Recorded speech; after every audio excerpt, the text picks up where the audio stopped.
باب سکرات الموت د مرګ ځان کدنه و سخت مرګ معمولی خبره خو نه ده دا د دنیا نه تک آخرت ته د روح جدا کېده د بدن نه د هغې هم سخت دی د هغې هم څه زوري نو ځکه اوس دلته خبره د سکرات الموت په باره کې کوي مرګ به لازم راځي د مرګ سره به څه راځي سکرات به راځي هغه حقیقت چې د هغې نه تېښته نشتي هغه حقیقت چې د هغې نه تېښته نشتي هغه مرګ دی د هر مخلوق چې په دې دنیا کې دی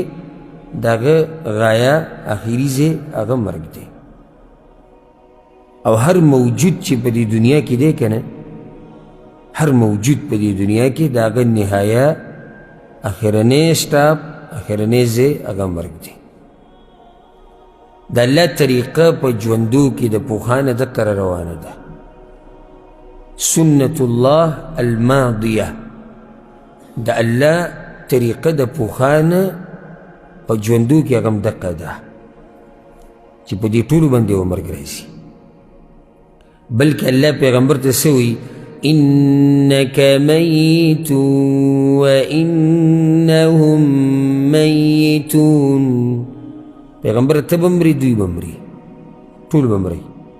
ثم إنكم يوم القيامة عند ربكم تختصمون او بیا به تاسو ټول د الله په مخ کې د قیامت په ورځ بحث مباحثې کوئ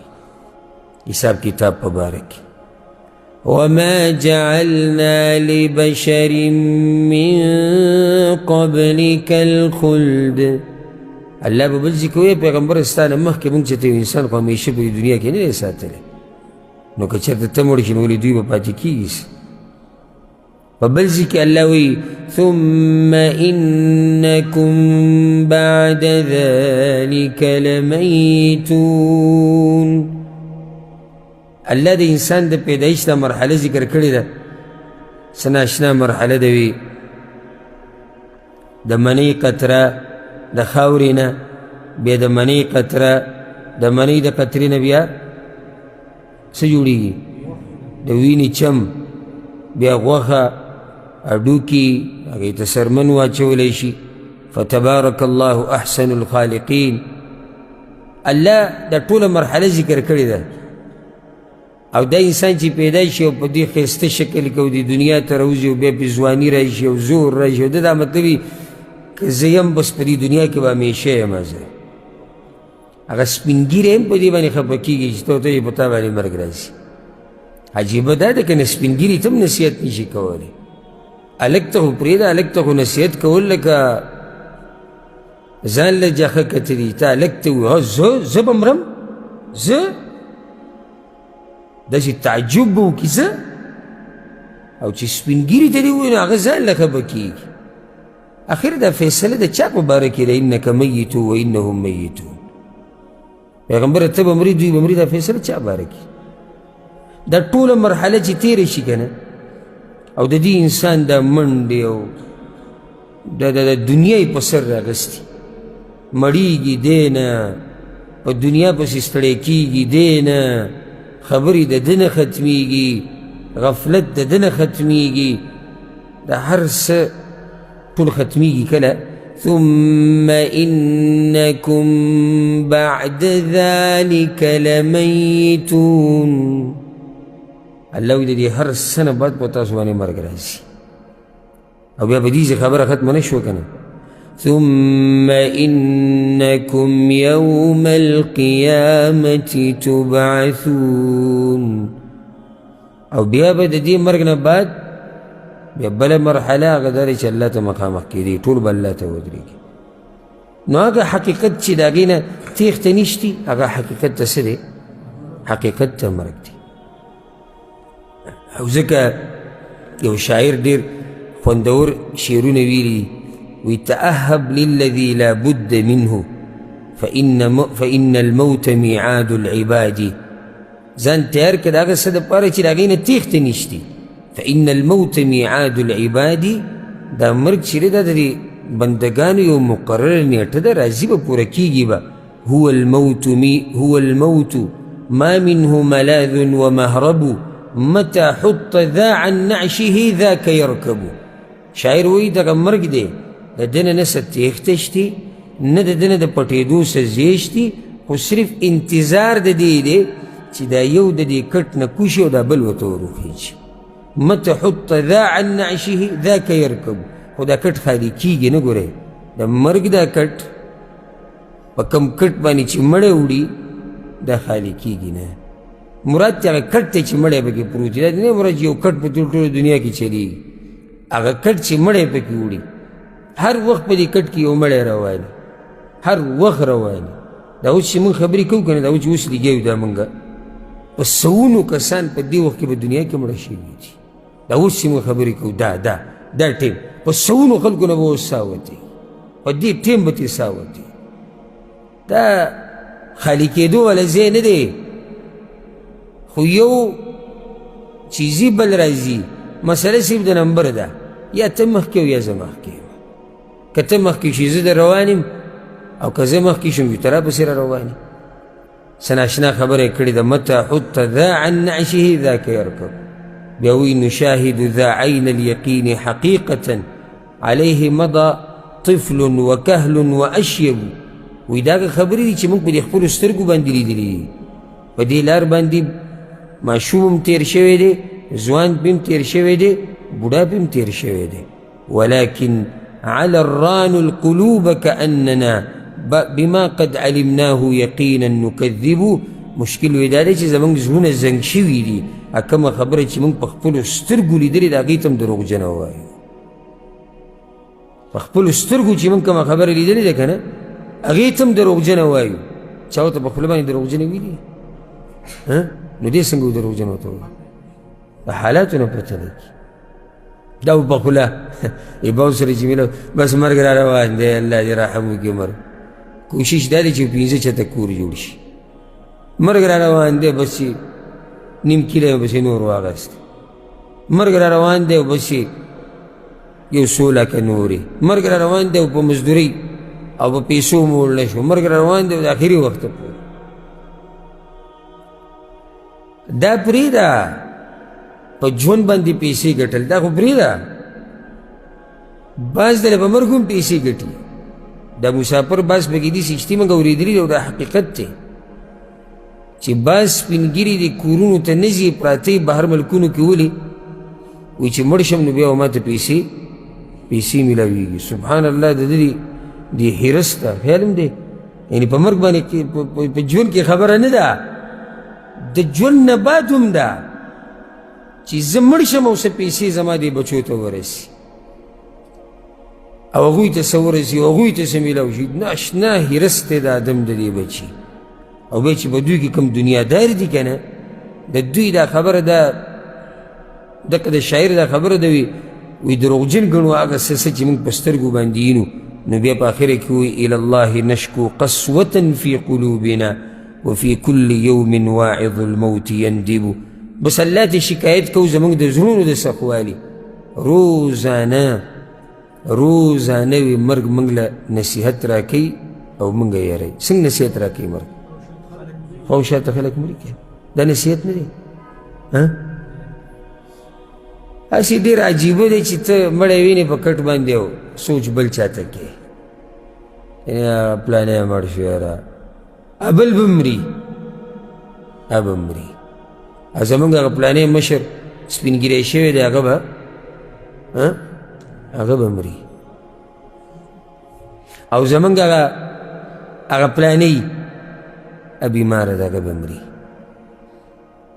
او هغه بل هغه به مري. او دی نه دی نه مري. دی خو راغلی یقیني دی. تاسو ته دا ووایم د الله بندګانو مرګ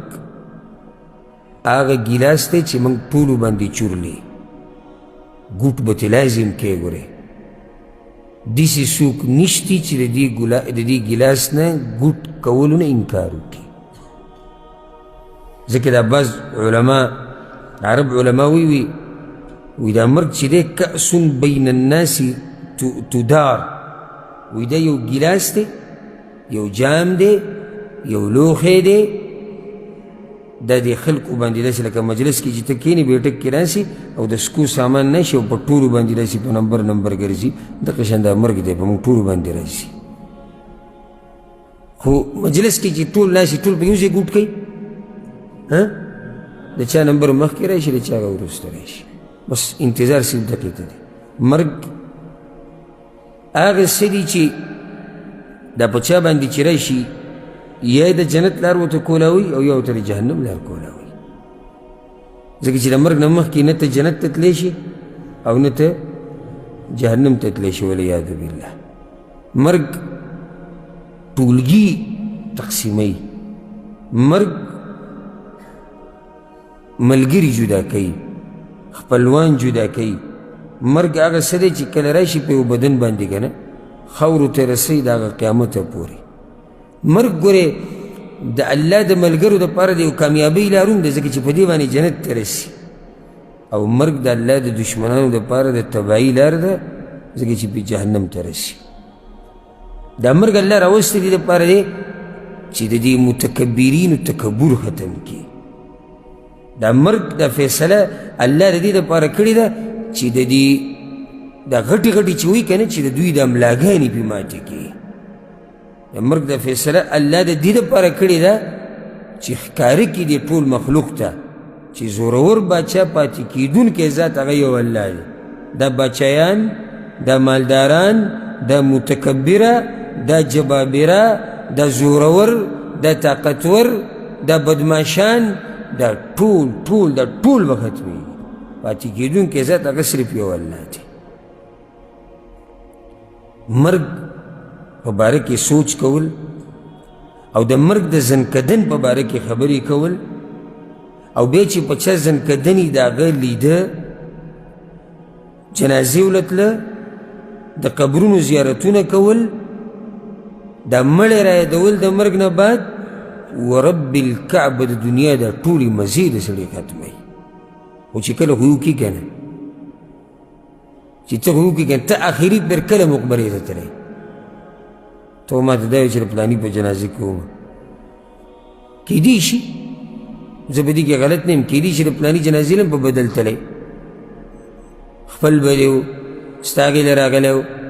یا امید دی چې ستا هغې له به راشي بیا خپلوانې، کیدی شي ته اخري پیر زه الله رښتینی جواب ورکړه. د الله د یرې نه کله ته مقبرې ته تللی، ته چې ته د قبر په غاړه باندې ولاړ چې دا زما کور دی که نه، صرف د خپل کور نه تاویږي را تاویږي او ګورې ورته ماشاءالله دا ځای داسې او دا داسې، هسې چې هغه طرف ته خو هم زه چکر لګوه که نه، کله نه کله ځئ دې مقبرو ته کله نه کله، که دلته یې که هلته یې په دې خاورو کې ځان ککړ کوئ، د مړي ښخوئ، جنازې کوئ، ځان ورسره عادت کوئ، ځان ورسره په دیت کوئ، ځکه چې هغه ځي له به ځو. زه ځان پکې هلته په دې خاورو کې ککړ کوئ، هېڅ خبره نه ده، هېڅ هم نه کېږي. ته به څه یو تکبر به دې څه یو مال به دې څه یو کپړې به دې څه، دغه خاورو نه پیدا یې که یې غواړې او که نه غواړې، که دا پوزه په دې ځمکه راکاږي که نه هم دې خاورو له به ځي. یاره والله که راته ووایي چې زه پلانې او د پلاني زوی یم که نه، د پلانې او د پلاني زوی نه چې د دې نه راته غټ څه ووایې که نه، بیا به هم دقې خاورو له ځي، بل ځای دې نشته. فرعون، هغه حامان، هغه قارون، هغه ابو جهل، هغه ابو لهب، هغه نمرود، د هغوی قصې واوره که نه، اخرینه انجام یې څه و. زموږ د دې وخته پورې چې موږ کوم لیدلي په سترګو باندې چې شو هغه مالداران، هغه چې داسې خبرې به یې شروع کړي، تا به وایي چې د ځمکه او اسمان چې د دوی را ټینګ کړي دي، چې شو نه یې خبر ته خاورو لاندې نه پرته، نو ته ولې نه به ځې خاورو لاندې؟ هغه غټې بنګلې چې وي دا چې ورشي په دې بعضو بنګلو باندې او خالي پرتې او شړې پرتې څوک یې نه وي، دې کې وخت کې څوک نه و، اوس چې شو خاورو لاندې پرته.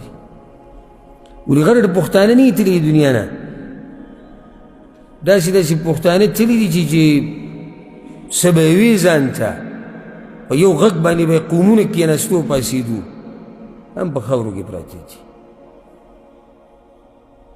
که ته هر څه وکړې که نه دې خاورو له به ځې نو د مخکې نه وله زه راځه او ځکه ما تاسو ته دا خبره ذکر کړې وه یو پیر ما دا یو دعا د یو کس لیدلې وه او ډېرې متاثره کړی وم انتهایي متاثره کړی وم او بیا دا دعا به ما کولم کله ناکله هغه دعا ډېره ناشنا وه وی یا الله په دې خاورو باندې رحم وکړي کله چې هغه خاورو له لاړې شي ډېره ناشنا دعا ده یا الله په دې خاورو باندې رحم وکړي کله چې هغه قبر د خاورو سره یوځای شي نو دا دلته چې دا موږ ناست یو که تاسو یو د ګورئ دا ټول ګوره خاورې دا ټول دا زه تاسو دا ټول چې دلته ناست یې که نه دا خاوره خاورې ته واپس کېږي هم دغه خاورې ته نو دا ورځې روانې دي او دا حادثې راپېښېږي او خلک په غفلت کې دي سبحان الله نه مرګ را یادولی شتي نه د مرګ زنکدن را یادولی شتي زه تاسو یو حدیث وم امام احمد راوړی دی او سندن حسن حدیث دی الحمدلله براء ابن عازب رضی الله عنه وی پیغمبر صلی الله علیه وسلم یو پیر په لارې روان و اذ ابصر جماعه یا اذ ابصر بجماعه یو ټولګی د خلکو ولیدو چې هغه را جمع شوي وو پیغمبر صلی الله علیه وسلم تپوس وکړو علی ما اجتمع علیه هؤلاء دا را جمع شوي خلک د څه دا اوسې چل دی ولې دا خلک دا چې را جمع شوي وی یا رسول الله علی قبر یحفرونه قبر ته را جمع شوي دي قبر کني پیغمبر صلی الله علیه وسلم باندې وی یره راله ورته په هغه انسان یره راله چې اولنی انسان به جنت ته ننوځي دا په هغه باندې یره راله یره پرې راله نو د دې ملګرو نه په تادي کې لاړ او حتی انتهى الى القبر هغه قبر ته چې ورسېد هغې سره خوا کې کېناستو نو دغه وی دا براء ابن عازب رضی الله عنه وی ما منډې کړې پیغمبر صلی الله علیه وسلم پسې ورغلم چې دومره تادي وکړه څه کوې وی چې کله زه ورغلم پیغمبر صلی الله علیه وسلم ته مخامخ شوم نو فبکى حتی بل الثرى من دموعه پیغمبر صلی الله علیه وسلم دومره وژړل چې هغه اوښکې په دې خاورو کې راپرېوتې او بیا موږ ته مخ کو او دی وی ای اخوانی لمثل اليوم فاعدوا ای زما وروڼو د دې ورځې لپاره تیاری وکړئ دا ډېره خطرناکه ورځ را روانه ده د هغه انسان جاړي او دومره جاړي چې د سترګو نه یې اوښکې ځي او هغه په خاورو باندې ولېږي هغه انسان چې الله د هغه تېر شوي راتلونکي ټولې خطاګانې معاف کړي دي هغه انسان چې هغه د جنتیانو سردار دی هغه انسان چې د جنت چابي د سره دا معنی دی چې اول کس چې دروازه به کولویږي او هغه دا انسان دی تا چې د دې چې جړي دي چې د دې قبر ته تللی چېرته دې سوچ کړی چې دې ځله به زه راځم نو دا خو د الله داسې فیصله ده که ته ترې ځان بېغمه کړې خلاص به شي ته زه یې راځو ځان د مرګ نه بېغمه کوو چې خلاص شو یېره وې ښه نه ده یېره به یې کړو که نه پرېږدو موږ به هم پرېږدي موږ به یې پرېږدي موږ به پرېږدي که څه دې سوچ کړي نو دا خو ډېر کمزوري عقل والا انسان دی چې زه به یې کم نو یېر به شي زه به یېر کم نو ما به یېر کي زه به پرېږدم ما به پرېږدي نه که ته پرېږدې او که نه پرېږدې خو تا نه پرېږدي او که ته یېرې او که یې نه یېرې خو تا نه یېرئ دا خبره ځان سره یاده کړه كل من عليها فان ويبقى وجه ربك ذو الجلال والإكرام دا فیصله د الله ده که ما او تا ډېر دا مرګ هېر کړو که نه چې راشي هېر کړو موږ به ته نه که ته هېرې او که نه هېرې تا نه هېرې او دا درته ووایم نن چې هر څوک په مړي پسې جاړي که نه نن چې هر څوک په مړي پسې جاړي که هغه پلار دی که مور ده که رور دی که زوی دی که استاز دی که ملګری دی که هر څوک دی نن چې څوک هم په مړي پسې جاړي یو ورځ به په ده پسې خلک جاړي دا یقیني خبره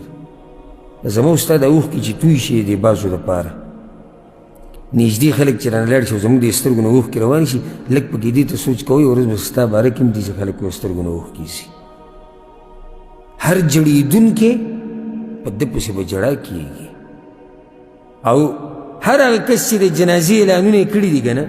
یو ورځ به د ده د جنازې هم اعلان کېږي دا به د فیسبوک کې ورکړي او په میسیجو کې او پلاني جنازه ده او پلاني ټایم دا زما او ستا په باره کې هم راځي صرف په نوم بدلي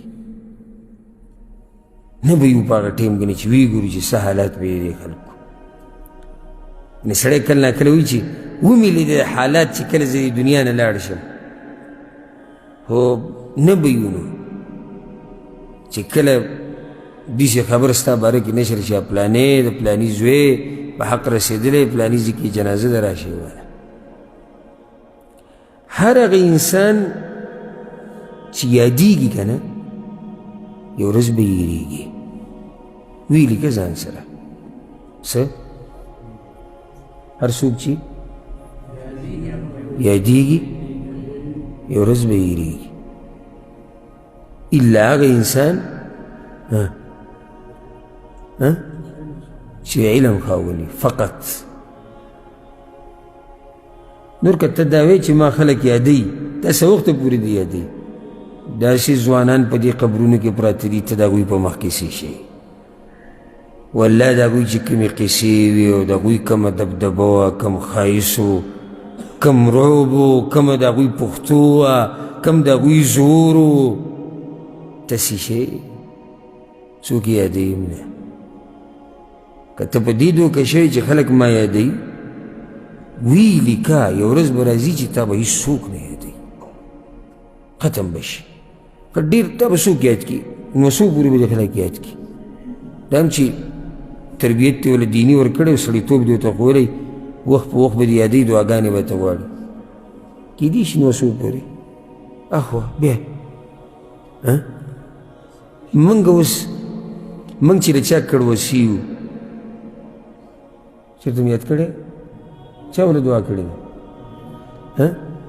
چېرته څه ووایم نادرن که چې د یو کس نیمې لاسې اوچت کړي چې الله دې پکې هغه پلانی هم وبخي خو کېدای شي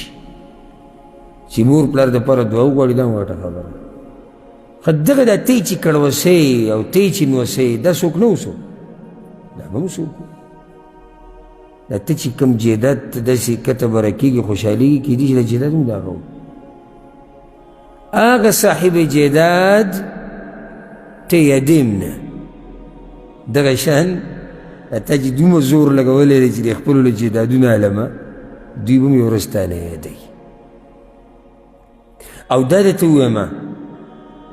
دا ډېره ښایسته خبره ده من عاش مات ومن مات فات چې څوک ژوند تېروي مري به او چې مړ شو نو قیسې ختمه شوه وکل ما هو آت آت او هر راتلونکی شی را روان دی دا مرګ هم را روان دی دا قیامت هم را روان دی خبره مې دې پورې راواغسته چې یعنې موږ ځان په زوره څه کړی دی په زور هم ځان غافله کړی دی ورب الکعبه ځان هم داسې غافله کړی دی که نه چې حیران یو دا دومره خلک موږ په خپلو لاسونو باندې راغستي قبر ته مو نه دي کوز کړي داسې چلی چې ما و تا ته عبرت نه یم ته خو لاړ شه وګوره که نه که چېرته دا قبرونه کولول جایز وي بغیر د عذر نه او ما تاسو ته یو قبر نیم کولو کړی وی او د دې هغه انسان چې کوم پکې ښایسته هغه راته وښیې او د هغه د ښایسته نینګی په دې خاورو کې پروت او په دې خاورو کې خاوري شوی چې دا مې راته وښوی چې تا ته زه وښیم چې د دې بدن نه دا نوونه او دا وینې څنګه رواني په دې قبر کې دا ته چې په زور داسې نښتی چې تا ته زه وښیم چې په دې قبر کې په دې بدن کې دا چینجي او دا قسمه دا ماران او یو شی او بل شی دا په دې قبر کې څنګه راجمع کېږي چې دا زه تا ته وښیم که چېرته اجازت وی چې زه تا ته وښیم چې راشې وینه هغه زورور هغه مټور هغه دومره دومره مټې چې وي چې هغه ته کولو کې پته به راته هم ونه لګي چې هغه مټې پکې کوم ځای کې دی او د خپې هډوکې یې کوم ځای کې دی دې طرفونو ته سوچ پکار دی ایحسب الانسان ان یترک سدى الله وی د انسان ولې دا مطلب دی چې بس دی به دغه شان پاتې شي نه نه پاتې کېدی نشتي ته به دلته راځې امتحان به ورکې او بیا په آخرت کې یا جنت دی او یا جهنم دی. پالتو ژوند نه دی ګوره زمونږ دی، دا صرف د مزو چرچو دپاره موږ نه یو پیدا، موږ پیدا د دې دپاره یو چې موږ به د الله سبحانه وتعالی بندګي کوو. زه دغه کسانو ته وایم دا چې 20 کاله عمر دی او د 20 نه د 30 په منځ کې دوی ته زه دا وایم، دا 20 نه د 30 په منځ کې چې دي زه دوی ته دا وایم څومره ستاسو ملګري ستاسو همزولي مړه شوي دي، وایي تاسو پاتې شئ نه دي مړه شوي څوک د 20 نه 30 په منځ کې، دنیا مړه دي. نو دا 20 نه 30 په منځ کې چې دی زه درته ته څنګه داسې په ارام ناستې چې په تا به مرګ نه راځي، ولې نه راځي؟ ښایسته ښایسته ځوانان سم غرونه په دغه سره ځواني کې تللي دي دنیا نه. بیا د 30 نه د 40 په دې منځ کې دی چې دی زه درته دا وایم ځواني د باندې راغلې ده، تا چې څه فایده اخیستې ده؟ تا څه کړي دي؟ ځه تا دومره وخت تېر کړی دی، یعنې سړی بالغ شو 15 کالو په عمر کې، د 15 نه 40 د ټول د په ځواني کې دا وخت تېر کړی، څو کاله شو؟ الله اکبر، 15 کاله کې څه توره تاوالې ده؟ دا دلته چې کوم ناست یې د چا به 15 کاله تېر شوي، د چا به 10 د چا به 20 د چا به 15 شي. زه تاسو ته دا وایم تاسو څه توره والې ده په دې وخت کې؟ ما ته وښایه ځه کومه غټې تورې دې والې ده؟ دا کوم چې د 40 نه اوړېدلی زه درته دا وایم چې هغه هلکوالی خو لاړ، هغه ځواني لاړه، نو نور ته څه غواړې؟ څه ته ناست یې؟ هلکوالی ختم شو، ځواني لاړه، بدن په کمزوري کېدی شو، نور تا څه ته ډډه لګولې ده بیا؟ دا چې 50 کې دی او 50 نه اوړېدلي دوی ته دا وایم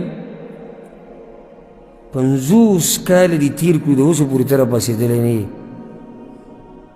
ته اوس هم اوده پروت یې، 50 کاله عمر دی او اوده پروت یې. دا چې 80 ته رسېدلي دي او 80 نه اوړېدلي دوی ته وایم زه وایم تاسو خو بلکل په دروازه ولاړ د الله بندګانو چې تاسو نه هېرېږي څوک به وهېرېږي. دې بعضو ته زه وګورم دې بعضو مشرانو ته که نه والله کله ناکله دې ملګرو ته کور کې وړو ته ووایم زه یم هغه پلانې مې ولید دې څه ته حیران شم، ولې لکه یو کس به ته وینې 15 کاله عمر یې 30 شپېته څه کم 80 او یو ته نږدې او دومره بېغمه د دې دنیا دا قصې به کوي، مزدوري او کور او بچي او دا خبر. زه خو ته والله چې حیران شم، زه یم که چېرته الله ماله ژوند راکړو دغه مرحلې ته ورسېدم که نه نو دا سوچونه به یوازې ما ختم کړي چې په څه طریقې سره به زما خاتمه کېږي، ځکه چې زه خو بلکل په اخرنۍ پوړۍ ولاړ یم، بلکل په اخرنۍ مرحله کې یم. نو زه دوی ته دا یم چې تاسو نور څه ته په انتظار ناست هغه سخته د مرګ هغه چې راشي بیا به توبه وباسئ. امام بخاري باب راوړی دی وایي بابو سکرات الموت، د مرګ زنکدن او سختي، د مرګ ګورې سخته ده او څه ناشنا سخته ده او په هر انسان باندې به دا سخته راځي. وجاءت سكرة الموت بالحق ذلك ما كنت منه تحيد. الله ویرال هغه سخته د مرګ هغه ته چې ته پټېدې تښتېدې شي، دا سخته د مرګ دا موږ په هر چا باندې راځي. او زه وایم که زمونږ غریبانانو او د دې کمزورو بندګانو مخې ته بل هېڅ سخته نه وی که نه صرف دغه د مرګ دا زنکدن پروت وی او دې ته م سوچ کول او د نورو سختو ته م نه کتی، والله چې زمونږ د ژوند دا ټولې مزې به ختمې شوې وی. خو که چېرته مونږ دغې ورځې ته صحیح معنو سره سوچ کولی، خو مونږ خو د چېرته سوچ نه دی کړی. که څومره مزو کې م تی په تا باندې د مرګ دا سخته راځي او دا سخته دله دا مزې ټولې دا ټولې ختمې. دا درته ووایم سکرات الموت، د مرګ دا زنکدن د تورې د ګزار نه ګوره زیات زوروري. د مرګ دا زنکدن په اره باندې یو سړی 2 ټوکړې کوي که نه د هغې نه زیاته سخت دی. د مرګ دا زنکدن چې د اوسپنې په منګز کې د یو سړي نه غوښه را منګز کړي که نه د هغې نه هم زیاته سخت دی. او ستاسو څه خیال دی کله چې ستا په دې بدن کې سزې خوږ شي، یو ګوته دې خوږ شي، یو اندام دې معمولي غونته کې خوږ شي، تا ته څومره تکلیف وي؟ نو څه دې خیال دی چې کله دا روح چې په دې بدن کې دومره وخت تېر کړی دا ترې راښکودی کېږي دا به تکلیف نه دا سخته موږ ټولو ته پرته ده دا سا وته دا سیب د یو رګ نه نه وځي د یو اندام نه نه وځي د ټول بدن نه به دا سا وځي دا خو هم څه سخت دی که نه چا تېره کړې ده چا ته پرته ده څوک ورته نږدې دي چا ته لا وخت ډېر الله اعلم اوس دا پته نشته موږ ته چې دا سخته به موږ باندې کله راځي او څومره به وي او زموږ به صحه دي دا موږ ته پته نشته عمر بن خطاب رضی الله عنه په باره کې راځي هغه یو پیر دی کعب الاحبار ته وی حدثنا عن الموت د دې مرګ په باره کې چې تاسو لیدلي په کتابونو کې او سره ته معلوم دی هغه راته ووایه هغه ورته وی امیر المؤمنین مرګ داسې دی لکه یو سړی چې غني راوړي یا یو څانګه راوړي او په هغې پورې غني سمې ډېرې او دا د یو سړي په خوله کې وردننه کړي او بیا یې ترې راکاږي او داسې ترې راکاږي چې په زور یو پیر یې ترې راکاږي او هره یوه غنه د ځان سره د جسم نه یو رګ راوباسي دا یو مرګ دی عمر بن خطاب رضی الله عنه به بیا دا خبره کوله وی که چېرته دا ځمکه ټوله د سرو زرو شي که نه نو زه به قربان کم د هغه سختې نه کومه سخته چې د مرګ را روانه ده شداد بن اوس رحمه الله وی د ټولو لویه سخته په مؤمن باندې چې راځي په دنیا کې او په آخرت کې هغه د مرګ دا سخته ده اولنۍ سخته دا وی ډېره لویه سخته ده وی دا په ارې باندې یو سړی اره کول د هغې نه زیاته دا سخته ده او یو سړی په کټوۍ کې خوټ کول ژوندی د هغې نه زیاته سخته ده او که چېرته دا مړي الله ولې اجازت ورکړی وی که نه او دوی راپاڅېدلی وی او موږ ته یې ویلی وی چې د مرګ دا سخته څنګه وي نو دې دنیا والو به د سر د دنیا نه مزه نه وی اخیستی او ځکه بعض اسرائیلي روایتو کې داسې راځي وی عیسی علیه السلام له الله دا معجزه ورکړې وه چې مړي به راژوندي کول د الله په اذن سره نو یو کس را ژوندی کو چې هغه د نوح علیه السلام په وخت کې مړ وی چې هغه راپاڅېدو نو هغه تک سپین ویښتې وو او تکه سپینه ږیره وه وی هغه ته تپوس وکړو چې دا څنګه وي دا دې سختې ده راسه دې مرګ چې کومه سخته ده او بیا د قبر نه راپاڅېدو چې کومه سخته ده ډېره له دا ویښته او هر څه سپین کړي دي ته یو لویه سخته ګورې ما تا ته پرته ده او امام حسن بصری رحمه الله یو پیر په یو بیمار پسې ورغی تپوس یې ورکو نو په هغه باندې سکرات راغلي وو د مرګ ځنکدنې سټارټ شوی وته یې کتو د هغه دې سختې ته یې کتو کور ته راغی رنګ یې تک زیړ شوی شونډې وچې شوي وې خبرې یې نشوې کولی هغه ورته وویل روټۍ تیاره ده الله دې په تا رحم وکړي وی علیکم بطعامکم و شرابکم تاسو پوه شئ ستاسو دا خوراکونه دا دې پوه شئ ما خو په الله مې د قسم یو سړی مې ولیدو ساعت یې وته هغه حالات مې د ذهن نه نوځي زه خو تیارې د دغه وخت دپاره کومه چې دغه وخت راته الله اسان کړي هغه ډوډۍ یې پرېښوده او موږ خو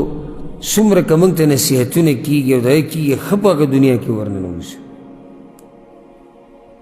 اولنی حدیث په دې باب کې راوړی دی د ابن ابي مليك رحمه الله هغه وایي چې ابو عمرو ذکوان مولى عائشه وی ابو عمرو ذکوان ما ته دا خبره کړې وه چې دی د عایشې رضی الله عنها سره غلام و هغې ازاد کړی ان عائشه كانت تقول چې عایشې رضی الله عنها به دا خبره کوله ان رسول الله صلى الله عليه وسلم كان بين يديه ركوة أو علبة فيها ماء د پیغمبر صلی الله علیه وسلم مخې ته یو رکوه یا علبه پرته وه علبه هغه لوښي ته وایي چې د لرګي نه جوړ شوی او رکوع هغه لوښي ته وایي چې هغه د څرمنې نه جوړ شوی. نو په منځ کې د یو راوي شک دی چې د هغه نوم عمر بن سعید دی، د هغه شک دی چې رکوع یې ویلې ده که علبه یې ویلې ده، خو یو لوښی او په هغې کې اوبه وي. فجعل يدخل يديه في الماء، پیغمبر صلی الله علیه وسلم به د خپل لاس مبارک په دې اوبو کې وردننه کو، فیمسح بهما وجهه، بیا به په دې لاسونه په دې خپل مخ راښکودو او دا به وي لا اله الا الله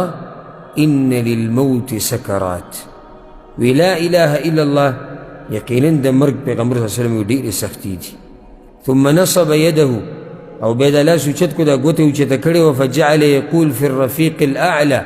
نو دا خبره یې کوله چې الرفیق الاعلى ته مې یا الله ورسوه، حتی قبض، تر دې چې سات یې ووتو، ومالت یده، او دا لاس یې را پرېوتو.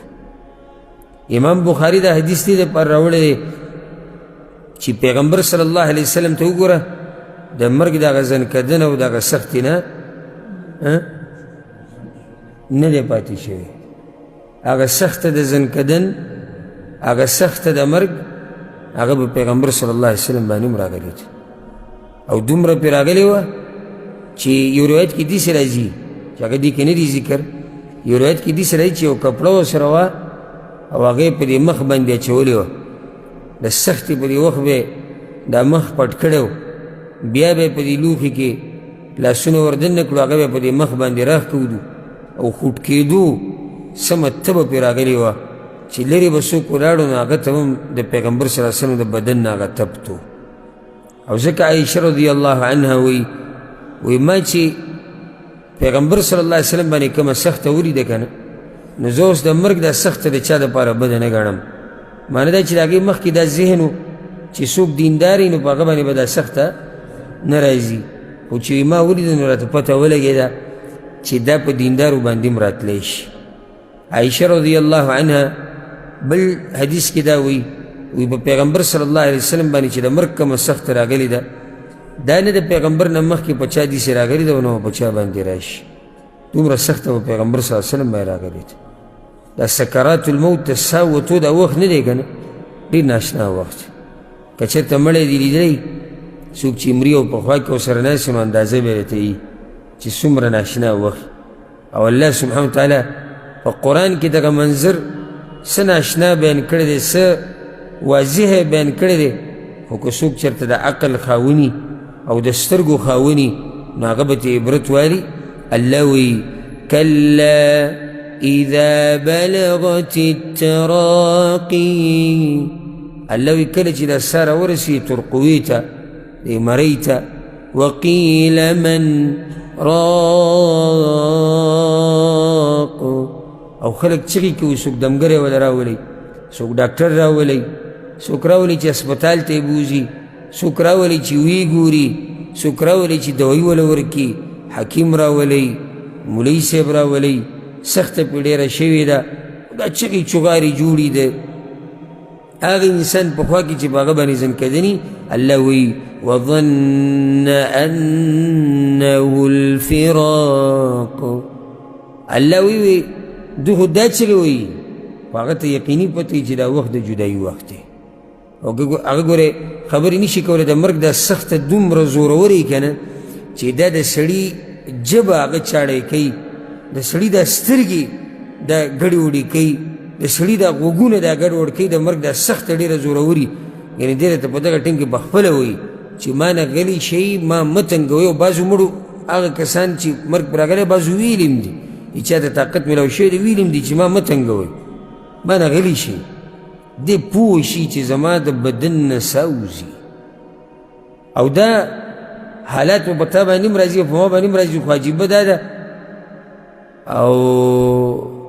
مشکل دا دی چې کیدي چې هغه وخت کې زه تا سره نه یم یا ته ما سره نه یې، کله چې به ما راشي نو نه دي چې زه خبرولی شم او نه دي ته ما خبرولی شي. او که چېرته د یو بل سره وو نو کیدي شي طاقت د دې نه چې خبر کړو یو بل. نور دا حالات په ټول په موږ باندې راځي. دا ساه چې کله وځي د بدن نه نو دا د دې خپو نه شروع وشي، د خپو نه وځي او بیا ورو ورو د بدن د نورو اندامونه ورو ورو د اندامونه یخي.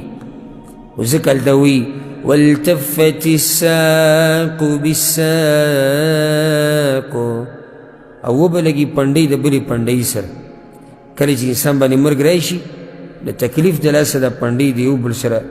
جفتي کړي او یا تی مراد پنډۍ د کفن ده او پنډۍ د انسان، نو پنډۍ د کفن ولګي پنډۍ د انسان سره. په بل ځای کې الله سبحانه وتعالی د ساوتو یو بل منظر ذکر کړی دی. الله وی فلولا اذا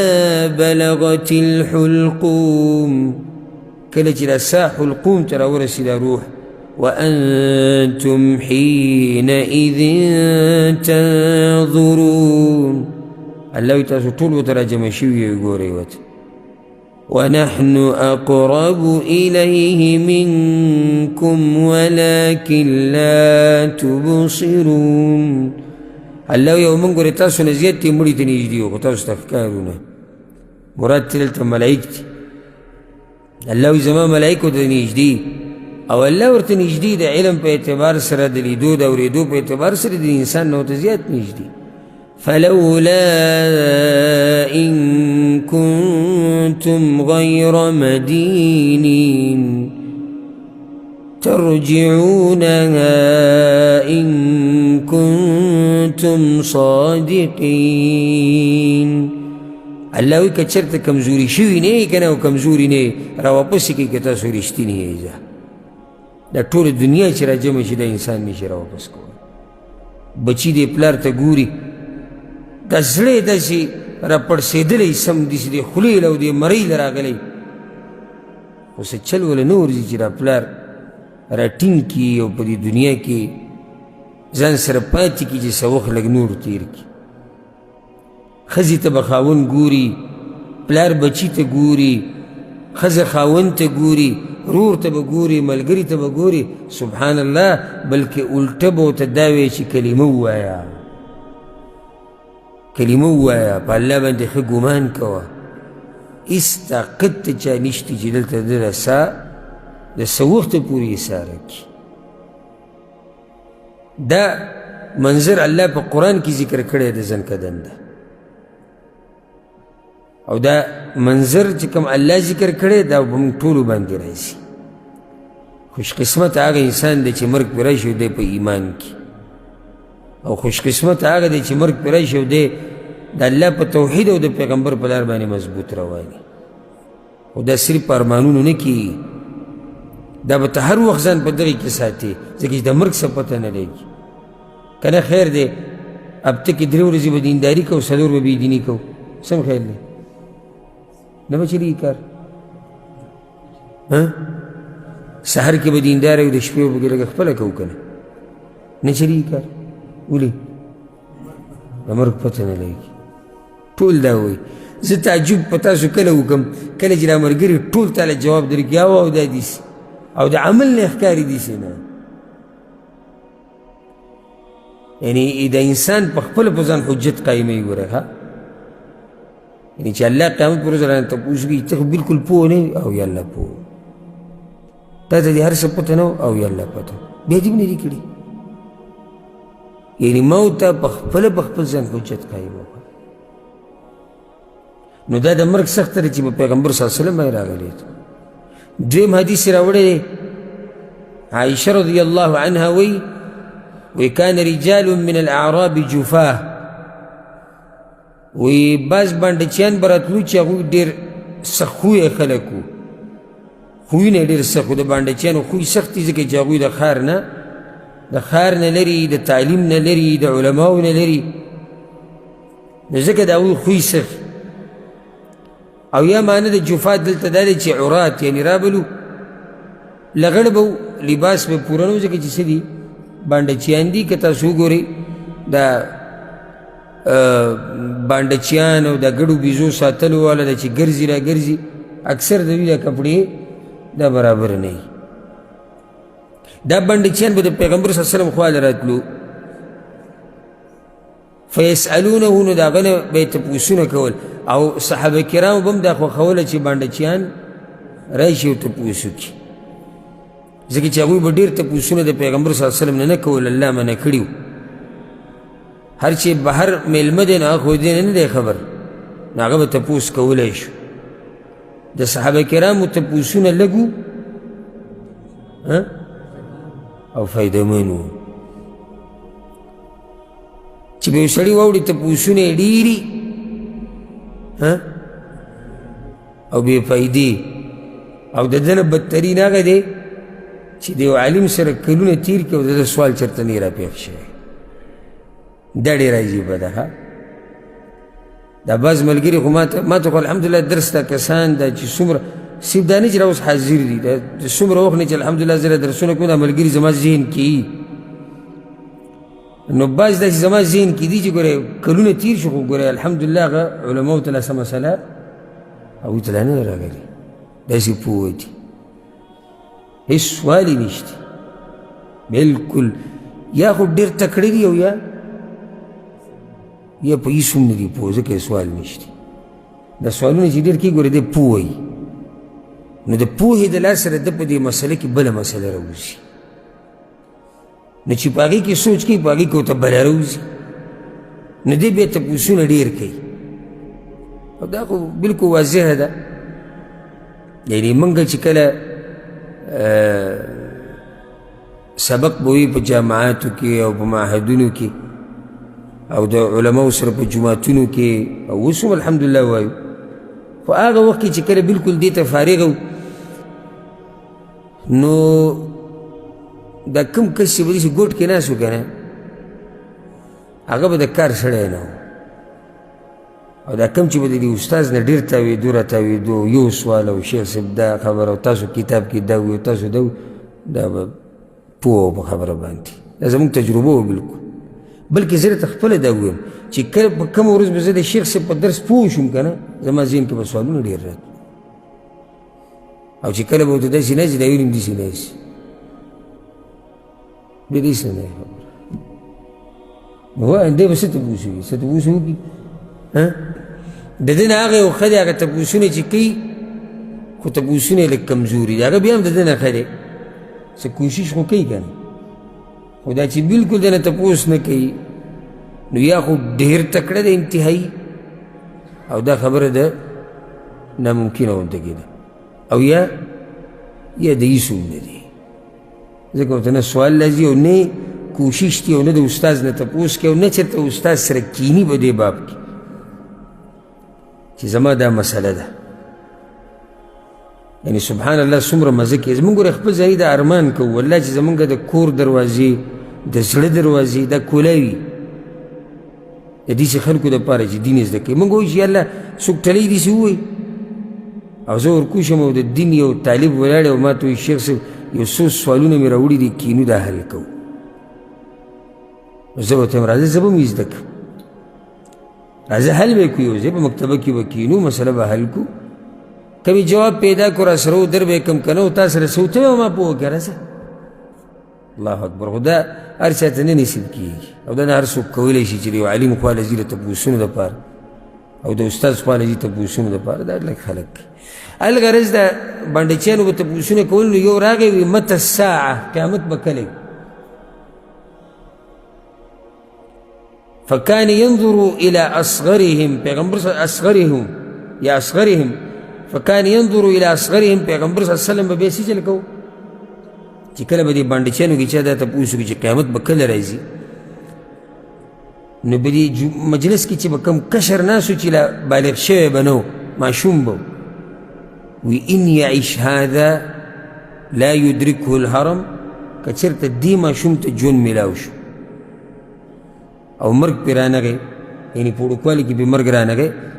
حتی تقوم علیکم ساعتکم نو په تاسو ټولو باندې به ستاسو قیامت راشي قیامت به کله راځي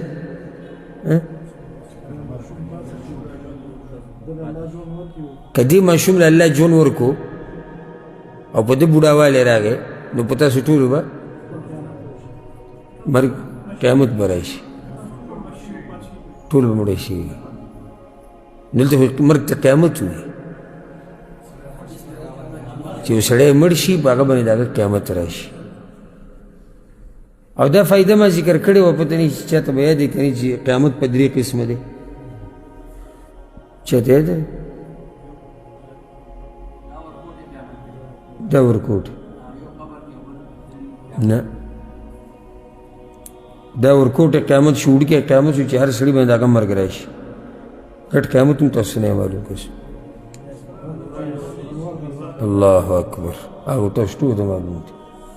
غټ هغه دی چې کله دم غلط تاسو وي چې غټ هغه دی چې کله نور د مغرب نه راخېده چا ویلي دا قیامت دی دا خو نه ښه قیامت چې کله شپېلې وویلی شي بیا به قیامت راشي دا غټ قیامت دی الساعة الوسطى منځنی قیامت هغه د یو پیړۍ خلک چې مړه شي د هغوی قیامت دی دي چې اوس پیغمبر صلی الله علیه وسلم یو کس سره خبره کوي که دې ټولو سره کوي د مجلس کې یو کس ته لګیا دی دا خبره د چا کوي چې په دوی به قیامت راشي چې کم ناست دا کم قیامت شو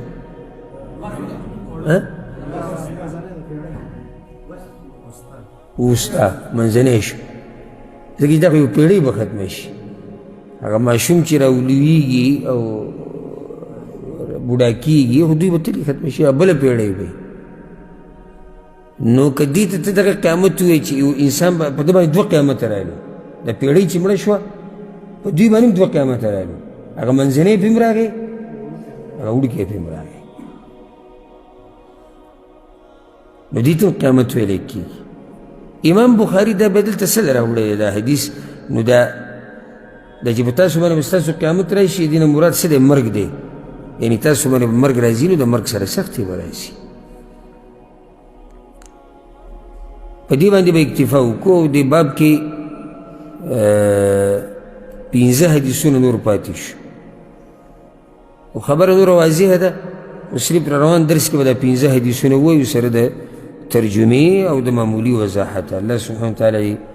موږ ټولو ته د مرګ د سخت اسانه کړي او الله سبحانه وتعالی دې موږ له مرګ په هغه وخت کې راولي چې کله الله زموږ نه راځي هذا والله أعلم وصلى الله وسلم على نبينا محمد وعلى آله وصحبه أجمعين